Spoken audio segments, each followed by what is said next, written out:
Hello everybody, this is HG Shaves here. I'm back with another video. Hope this finds you well and in good spirits. Today we have kind of a cool video for two reasons. Let's start with the first reason.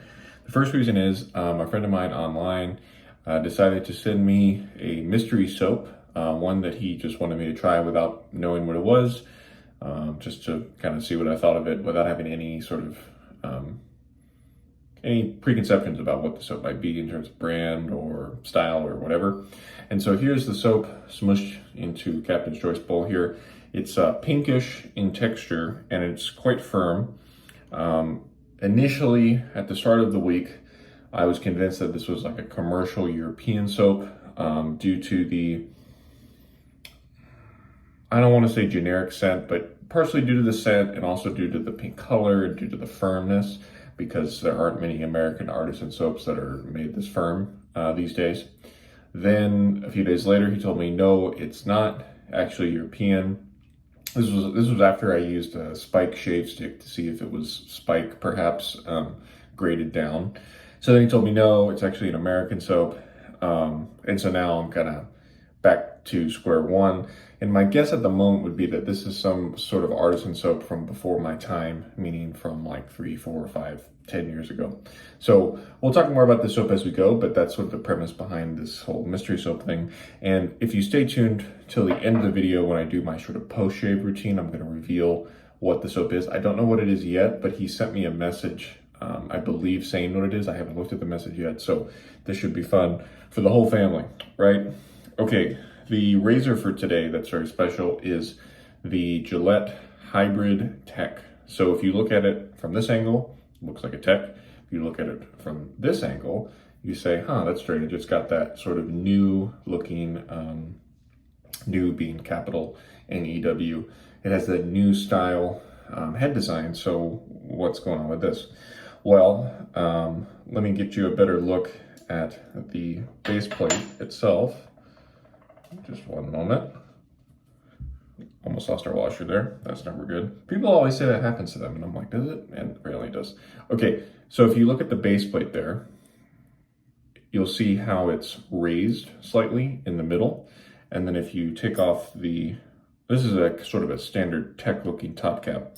But then if you look at the other side of the base plate, you'll see how it has this bar through the center, which again is sort of like the new style. So this is what we call the Hybrid Tech, because it is a hybrid of the Gillette sort of flat bottom Tech that I've talked about a lot on this channel, which has a flat center part here, and it's also got these two pins that go all the way through, whereas on the Hybrid Tech they don't. And then it's a hybrid of the flat bottom Tech, and then also the, this is gonna be difficult to see because I can't take off the handle, but the raised flat bottom new. So again, these are all made in England, British Gillette razors. And so they call it the Hybrid Tech for that reason. If I can remember, I'm gonna drop in a photo I took of the three razor styles, and I'll put it in the video right here. So that's very exciting to be using this special razor. These Hybrid Techs are extremely difficult to come by, and when you do, they're often for really, really high prices for a vintage razor. Something of note that's kind of interesting is that these were made of rhodium, or not made of rhodium, but plated with rhodium. As most of the, I mean, there were very few vintage Gillettes that were plated in rhodium. There were maybe only a couple here in the US that had rhodium on them, if any at all. And then in the UK, there were a few kind of special models, which to me always seemed to be like, you know, it was a little bit more fancy if it was plated in rhodium. So we got our feather blade loaded in here. We're going to use a little washer, and let's screw on the handle. The handle is a British, you know, fat Tech handle. But again, I think there might be some rhodium in there. Some people are much better at telling if something is rhodium or not versus nickel. I think the rhodium is just a little bit more shiny. But anyway, so that's the razor. Right, let's get into the soap lathering loading process. We're using the Black Eagle Buffalo Shape Synthetic. I believe this is a 25mm knot. Let's run some water through it. And before everybody, before all the brush people out there get overly excited about this, there's not really too much crazy about this brush. I mean, it's a nice shape and everything, and I like the, rod stock that he used to make this, but the knot itself is just, it's fine. It's actually probably the stiffest synthetic that I've owned in a long time. Sorry for the clanking. It's got a good amount of backbone and kind of reminds me of Tuxedo, even though the color of the bristles is a little bit different. So the scent of the soap, it's kind of sweet, and again, just smells a little bit generic to me. It's not bad. It's just I'm not a big fan of it. And this soap loads super easily, and that's something that I have enjoyed about it. Is that it's been super easy to use, and yeah, it just hasn't been complicated to build up a lather. So we've got some lather built up here. Let's put some warm water on the face. We're finally maybe starting to get some real fall temperatures here. It's been toasty for quite some time, which is not a bad thing. I mean, because we're going to be complaining about snow pretty soon.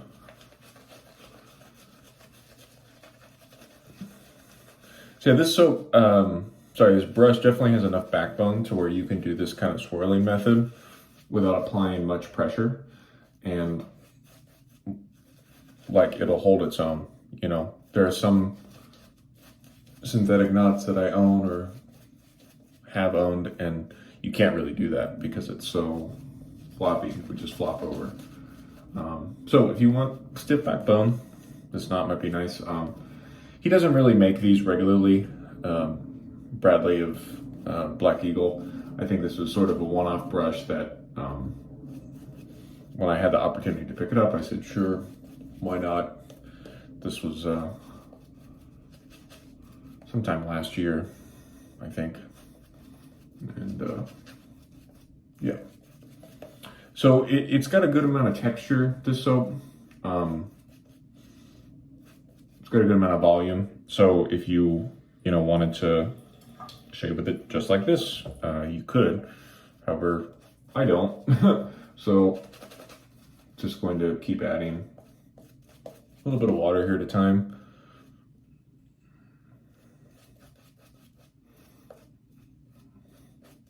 If this does, end up being a American soap, as I expected, I don't think it'd be necessarily a bad thing, because it's easy to use, and it's not bad, So if it's from back in the day, then that would be good to know that, it wasn't so tough back then to get soaps going. I think that's definitely a trend. I mean, not with all bases, but nowadays the soap bases are definitely better than they used to be, but they're also, on average, I'd say, more difficult to work with.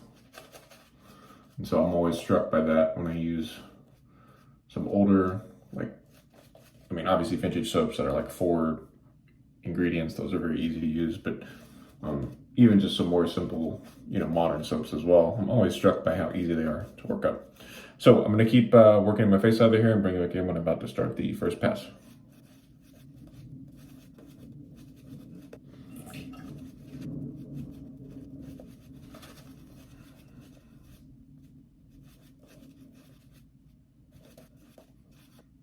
Okay, we're all lathered up here. Let's go on the first pass with the Hybrid Tech with a feather blade with I think about 5 uses on it.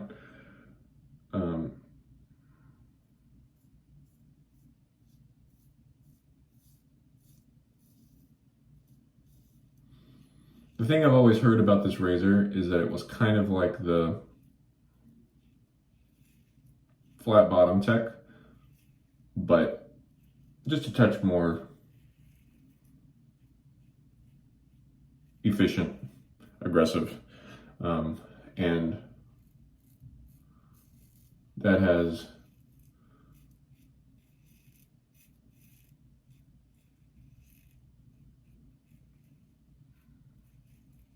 definitely been the case. Which is to say that my FOMO has been cured. It's a wonderful razor and I'd love to own it in the collection, but not for the usual price. It's kind of an interesting question, like how much would I pay for one of these if I had the opportunity to pick one up, and I don't know. I think I failed to mention that. Did I? I don't know. This razor is on loan from Mike. Thank you so much, Mike, if you're watching.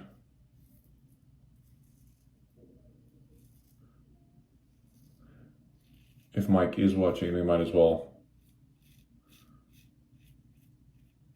embarrass him slightly more. He's watching at home. Mike is a local guy,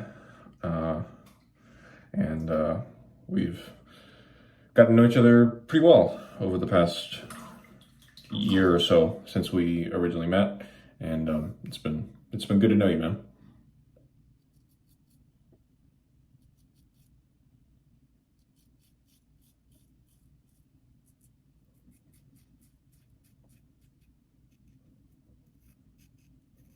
Yeah, this is definitely the most aggressive sort of tech I've ever used. It's just very blade forward, and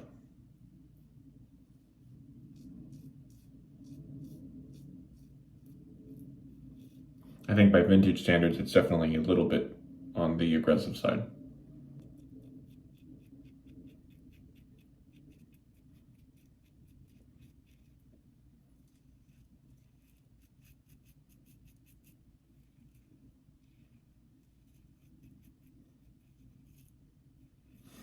This lather could use a little more water too, so we'll correct that here. First pass done, no issues. Here we go, second pass coming up. Second pass.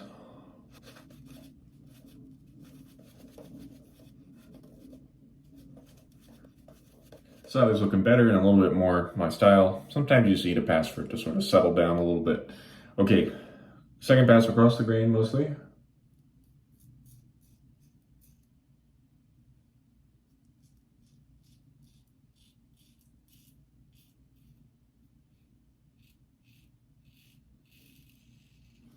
As I mentioned, we are starting to finally get some colder temperatures here, like, maybe down into the 40s at night, but during the day it hasn't been anything crazy yet.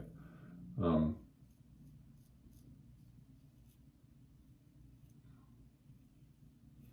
really trying to remember to use my favorite fall scents this year before it gets too late and it's winter. So those being like Decoration Grooming Dark Fall, Southern Witchcraft Samhain. What else? Some of the Australian Private Reserve, Carnival, and there's also this sandalwood one called Skyfall. I think would be nice in slightly colder weather. And it's funny, the Carnival and what else? The Dark Fall, Samhain. I bought all those in my first year in 2019, and I still think they're fantastic scents. And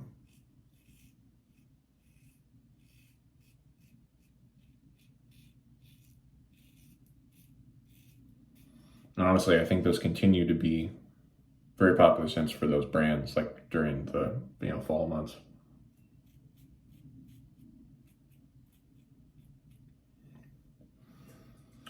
So yeah, if there's anything you're looking forward to using, let me know.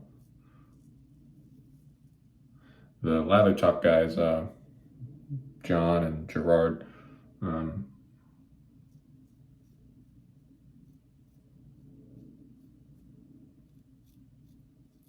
They did a whole section of their most recent podcast about that, and I got my 2 cents in. They surveyed us and said, what scents are you looking forward to using? And I said Solomon, and that was the first one mentioned, so I was happy.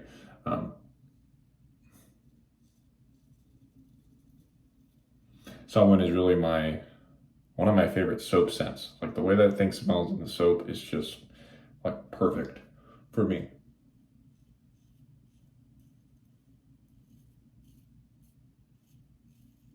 I have the EDP as well, and it's nice in the EDP, and I wear it, but the soap scent is just perfect.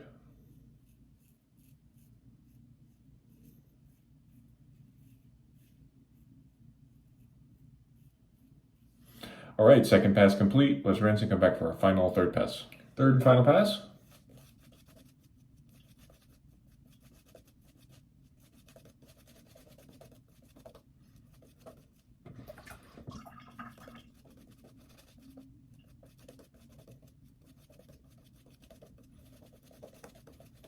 Here we go with the Hypertech third and final pass. Let's do against the grain mostly. Please excuse my drain. That's what I always say. I don't have a loud faucet, but I do have a loud drain. So I usually, I have a little bowl that I keep down here to rinse the razor in between passes. Just to spare everybody's ears a little bit. And here's the behind the scenes fun fact about that is I almost always forget that bowl when I walk in to do these. So what happens is I'm doing my face lather, say, and I realize, oh crap, I don't have the bowl. And so then when I make the cut between the face lather and like, okay, first pass, here we go, that's when I go grab the bowl and then I drop it down in there.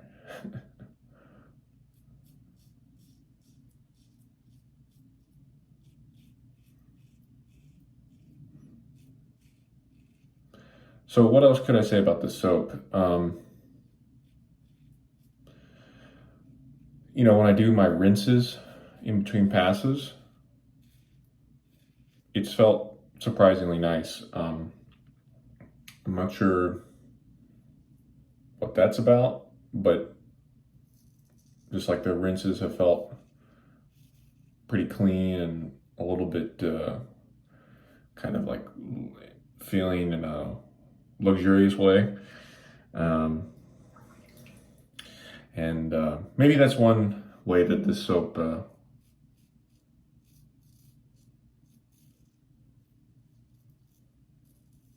has an upper hand on the spike that I used as my sort of control this week.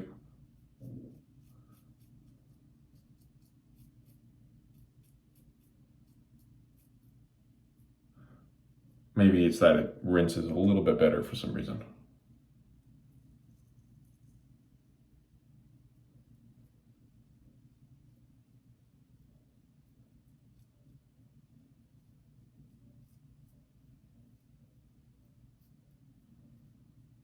Gonna have to do a shave stick video here.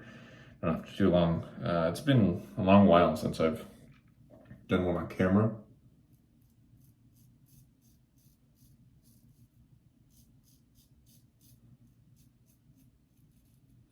I take them with me somewhat often when I travel.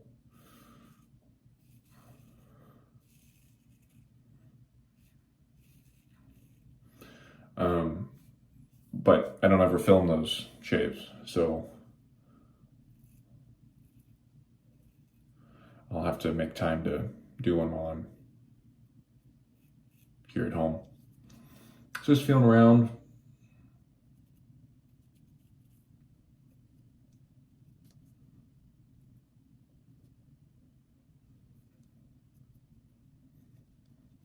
I think we're all good. Nice shave, just got a little weeper, but that's it. I'm gonna rinse, come back, and we're gonna reveal the soap, hopefully. Have to check my messages, so I'll be right back. Nice close shave today. Again, pretty impressive that it was a tech doing all that work. I don't think I would recommend most people buy this, honestly, unless you just got lots of money to burn and you want it for kind of collection purposes. Otherwise, just get flat bottom tech, or if that's not aggressive enough for you, I don't think this fulfills a gap of kind of aggression that the raised flat bottoms don't. I mean, it's got an open comb, but as long as you don't have a problem with that, I just recommend people get one of those. Right, so I know the soap, but let's apply some Pannacrema A-Nero aftershave. Believe this is like green sort of notes with amber, musk, to put it in a very blunt way. It smells kind of like nice old man smell. And I think the reason why it smells old man is that it's not, well, it's just that it's green slightly and it's got the musk. So it's sort of, I don't know, maybe this is skin bracer adjacent, or brute adjacent, but it's not a fougere though. Like, the green notes are really a search to find. It's just sort of that musk amber thing that's predominantly what I smell. But yes, this completes our tour of the Pannacrema trio of balms that I have been using, and yeah, they're cool. Okay, so the soap, as I found out, drum roll, it is Bufflehead, Tishomingo. It's a city in Oklahoma. So I used Bufflehead like 6 months ago. Thank you, Frank, if you're watching. Bufflehead made a soap called Herbie Hancock, and as a jazz musician, I felt like I had to try that soap. And when I saw the pink texture of this soap, I thought, that looks familiar. I'm not sure why it's familiar, but it looks familiar. Problem is I only used a little sample of the Herbie Hancock, and I think I only used it once or twice. So that since fled out of my mind. But yeah, it definitely makes sense that this is Bufflehead. So I sort of was on the wrong track in the beginning with the European thing, but then I was brought back in and was told, no, it's American. And yes, this was made before my time joining the hobby, so that's not a big surprise. And yeah, so now my friend knows what I think about the soap, kind of without any preconceptions or notions about that, and this was fun. So if anybody wants to do this with me again in the future, I'm more than happy to use a sample for a week and not know what it is and then let you know. It just, I think, proves that it is more difficult than it looks to review these soaps without any kind of bias. Like, we did this with another friend, sent him a bunch of soaps and said, can you tell the difference between these in terms of performance and scent and things like that? And it's very difficult. So we clearly think about these soaps a lot with our eyes versus our face. I don't know how to say that, but like, we have, again, these opinions about the soaps that I think are largely based on the brand name, the label, things like that, even the scent, versus it's not really about the performance, itself. So anyway, interesting little theory. Hybrid tech. Thank you, Mike, for loaning that. We used Bufflehead, as it turns out, who knew? And then the Black Eagle synthetic. So thank you all so much for watching. Hope you enjoyed this little mystery soap ride. And next week, hopefully we'll get into some of those false scents. This has been HG Saves. Take care, everybody. Bye.